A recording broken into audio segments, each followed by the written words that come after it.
Hey guys, Matt Walksler here from Wheels Through Time Museum. Fun week on Drive for History. This week we're going to be highlighting staff rides. Almost every single day here at the museum, we get visitors in that want to know what we're riding. So this week we're highlighting some of our personal machines. Now on top of seeing some really cool pieces of history, it's going to be an opportunity for you guys to meet some of the faces that make Wheels Through Time motivate down the road. Today we're with Kris Estep in his 1950 Harley Davidson WL. So Kris has been here at the museum about 5 years. Kris probably wears more hats than anybody here at the museum. Everything from big administrative work in the office to helping me in the restoration shop, spending time on the floor with visitors. Kris literally does it all here, and he's going to tell you a little bit about his 1950 Harley Davidson WL. Take it away. So I'm going to share a little bit about how I ended up here at the museum.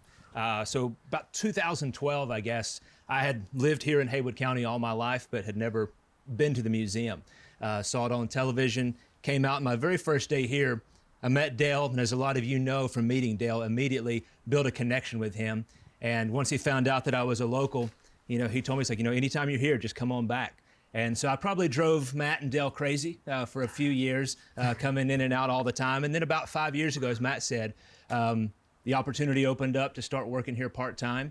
And very quickly, part-time turned into a full-time job, and it's just been great. I mean, just the environment, being around old motorcycles, the history, the stories of all these bikes and where they came from, who rode them, who owned them, and then also just interacting with you guys as you guys come to visit the museum is really incredible.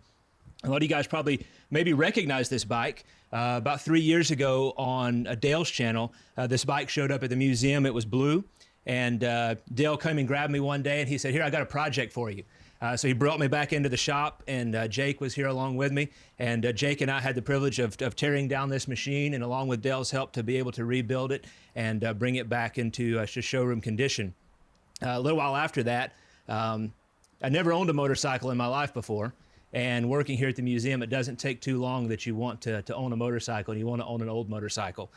So Dale and I worked out a deal on this bike, and it took me quite a while to learn how to ride it. The foot clutch, at least for me, I wanted to be comfortable with it before I went out on the road. So every day after work, I just ride it around the parking lot. I bet I did 200 miles in the parking lot here at Wheels Through Time before I took it out on the road for the first time. Now the WL, guys, 1937 to 1952, okay? 45 cubic inch, 3-speed transmission. Kris, like he said, has all sorts of miles on this bike. Now, what's really neat about this machine is it happens to be serial number 7 off the line. So 1950, one of the later years for the WL, you don't see them too often. A lot of times, well, by this time, really, Harley Davidson is focused on the big twin production. So the WLs of this era are particularly rare. This one is number 7 off the line. Now, really cool setup. What we did on this bike last year, Kris and I, again, after Kris had put several hundred, I bet he probably got 700-800 miles on this bike over time. Mm-hmm.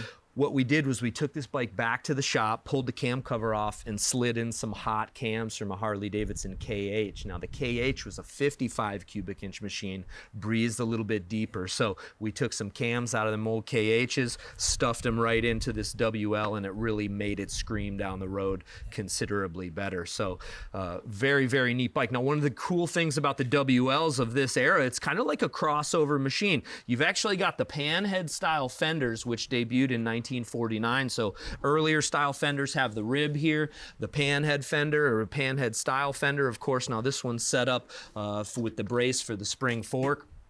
A little bit more modern look. So, and again, this machine is one of the bikes here at the museum that gets ridden almost every single day. We've done tons of great riding on this, dirt roads, Blue Ridge Parkway. Kris is literally all over on this thing. And anything else that you want to share with this thing before firing it up? Yeah, well, I mean, I think, part of what I already shared is what makes it special, is it being able to work with Dale in restoring this bike.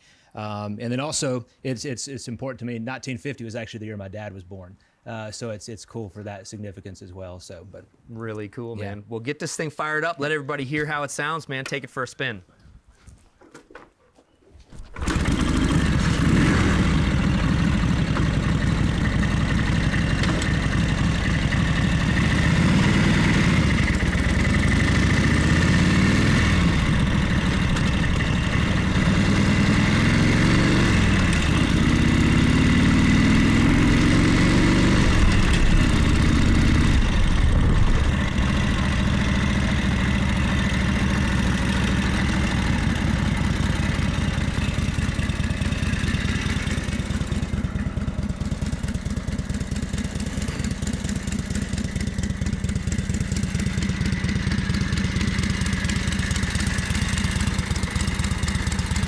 I tell you, it seems the more I ride this bike, the more I love it. It runs better now than even when we put it together with those KH cams. Like Matt said, it really moves down the road. I want to thank you guys for joining us for Drive for History. Be sure to check out all week as we highlight our staff rides. Be sure to check out Drive for History on YouTube and Facebook.